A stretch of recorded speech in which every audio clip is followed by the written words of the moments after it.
What's up, everybody? Brady Figueroa here coming at you with a album review for the new Linkin Park album, From Zero, that was released last Friday, November 15th. What a big deal that this album even got made. After the tragic death of lead vocalist Chester Bennington back in 2017, the future of Linkin Park was very much up in the air. And although there has been some controversy around new singer Emily Armstrong joining the band, I personally think that from a vocalist standpoint, just how she sounds, she's a really good fit for this band.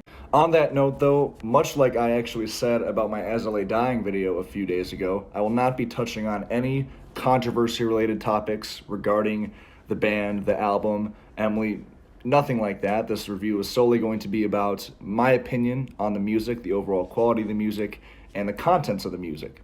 And that's it. Also, stay tuned to the end of the video because I will have a guest to give a second opinion on the album, as I'm sure there's going to be every opinion possible on this album among the Linkin Park fans. But starting with what I think of the album, the singles seem to be pretty good, honestly. I could confidently say I enjoyed 3 out of the 4 singles, and they definitely showed that the band would at least somewhat be returning to their original nu metal sound of their first 2 albums, which are without question my 2 favorite albums by them. I picked apart a few songs from Minutes to Midnight, Thousand Suns, but their 3 albums after that one didn't really find myself liking at all. So already it was really good to see them kind of returning to their roots for this album a bit. And there are multiple songs on this album that were singles and that were not singles that literally sound like they could be straight off of Hybrid Theory and Meteora. The song Two-Faced, which was the 4th and final single that was released, is definitely one of the biggest reminders or nostalgic itches that old school Linkin Park fans will get from this album. It has everything, like that kind of mysterious opening riff that reminds me a lot of Lying From You off Meteora. It's got turntables, it's got rapping, it's got some screams from Emily on here that do very much channel Chester. Mike's rapping and his lyrics in these verses also very much remind me of old school Linkin Park. Emily sounds awesome in the chorus, which is one of the catchiest choruses on the album. I also really enjoy the track Casualty, which is maybe like the heaviest song this band has ever put out. It's got to be at least in the top 5. Like the chorus with this real punky drums and vicious screams from Emily, it blatantly channels just straight up hardcore. But again, it just really scratches that nostalgic itch. Emily's screams, especially like that third one she does in the chorus where she kind of just yells. It's not even lyrics. She just kind of screams. I might get killed for this, but it sounds almost identical to Chester's screams. And even Mike kind of leans into some harsh vocals in the verses of this song. His vocals in this song actually remind me a lot of Ice-T and Body Count. But that might be just because Body Count's on the kind of forefront of my mind right now because their album actually drops tomorrow. But I could definitely hear it. Anybody who's been a follower of mine knows that I've had some very positive things to say about the first 2 singles that dropped from this album, The Emptiness Machine and Heavy Is the Crown. Emptiness Machine with its mid-tempo drum grooves and its fairly straightforward riffing, but kind of layering of the rhythm and the melodic ideas on top. Very like Meteora leaning Minutes to Midnight. Really enjoyed that song. And Heavy Is the Crown as well, another obviously one of the heavier tracks on here. Super catchy chorus. I like that kind of string section in the intro, very much reminiscent of I don't remember what, like, I don't know if it was a video game or TV show that it was the soundtrack to, but I very much get those vibes in that intro. I also really appreciate the somewhat sarcastic lyrics of this song, like the whole, this is what you asked for, Heavy Is the Crown, as in their fans have been asking them to go heavy for 20 years now. And Mike's kind of pre-chorus lyrics there too, like, today's gonna be the day you notice, I'm tired of explaining what the joke is. Heavy is the crown, that's the joke. It all really ties together. I thought the lyrics on this song were very well done. Also, Emily's screams in that bridge sound just awesome. She really just draws that scream out. It sounds great. And to my surprise, I really find myself enjoying some of the more pop-influenced tracks on here, which I totally did not expect. Like Cut the Bridge with its driving snare drum and its really like spacey melodies in the verses. Also that just infectiously catchy chorus. Also Mike's rapping and his cadences in the verses, again, just super catchy. The song is just one big hook, and I love it. Somewhat unexpectedly, I think my favorite song on this album might be Overflow.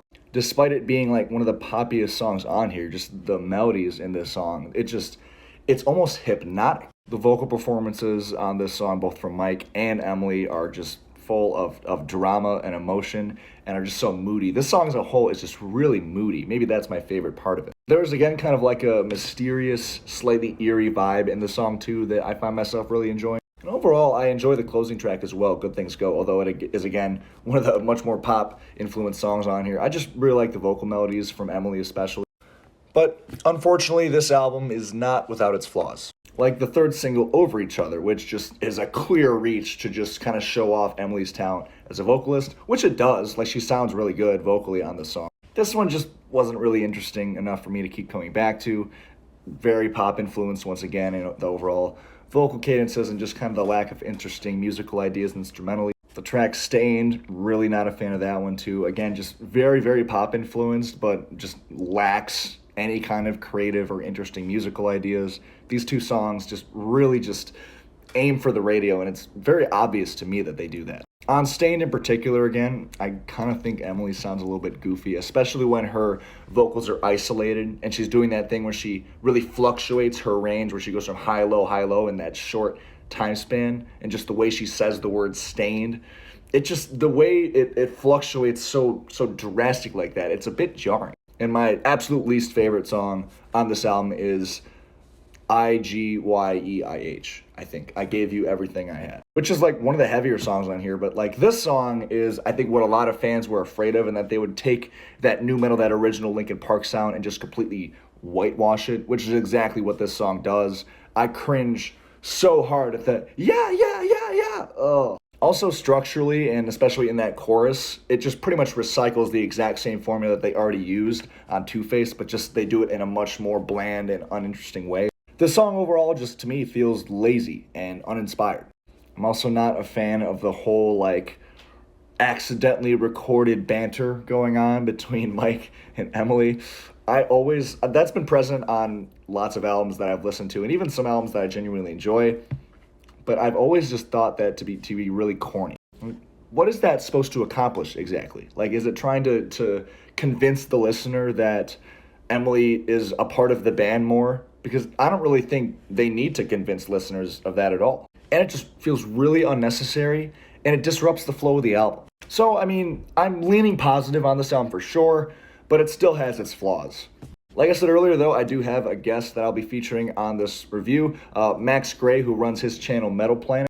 Much like me, he's a smaller creator on here that uploads similar content. He does album reviews, he does weekly posts where he tells you about the albums that are going to be dropping that week. So, let's see some of his thoughts on this album. What's up, everyone? I am Max Gray. Thanks, Brady, for accepting to do this collaboration. From Zero has been a huge surprise for me. Like you're gonna find out if you watch the full-length review I will make about this album, I wasn't particularly interested in Linkin Park's music for the last 20 years, but with all the discussion surrounding the reformation of the band, I decided to give the new record a proper listen, and I wasn't disappointed. Although the band retains commercial rock and pop music characteristics in the new record, From Zero marks the return of nu metal elements. That is what I like the most about the new album. I wouldn't describe From Zero as being a straightforward nu metal album, but nu metal elements are definitely present in the record. The track Two-Faced is the perfect example with its early Deftones sounding riffs, the screams in the breakdown and the turntable scratching. From Zero is in general really energetic, which is something that reminds me in a nostalgic way of the music from the 2000s. To top it off, I think that Emily Armstrong's vocals are a great fit for the band. The raspiness in her voice do remind me a little bit of Chester's harsh vocals on the early Linkin Park albums, which is another thing I like. Overall, I really enjoy listening to this record. That is something I wasn't expecting, considering the fact that I had little to no interest in this band for so long. I think that From Zero is a good album. With this one, I feel that the band managed to reignite the interest of the fans that prefer the older material like me, while retaining elements from the more recent releases. So those were my quick thoughts on the new record. I am curious to read what you think about this album in the comment section of this video. Thanks again for having me. Cheers. So there we have it. Max, thank you again for the collaboration, and I will be linking his channel below in the description of this video, so definitely go check his channel out. Give him a subscribe. Like I said, if you like my content, you're very likely going to like his content too. But him and I are just two opinions. There's going to be so many opinions on this album, and I want to know your opinion, so make sure to comment it below. For me personally, I'm going to score this album an 18 out of 30. Thank you very much for watching. Remember to hit the subscribe button for more rock and metal related content. And until next time, I'll see you guys later. Peace.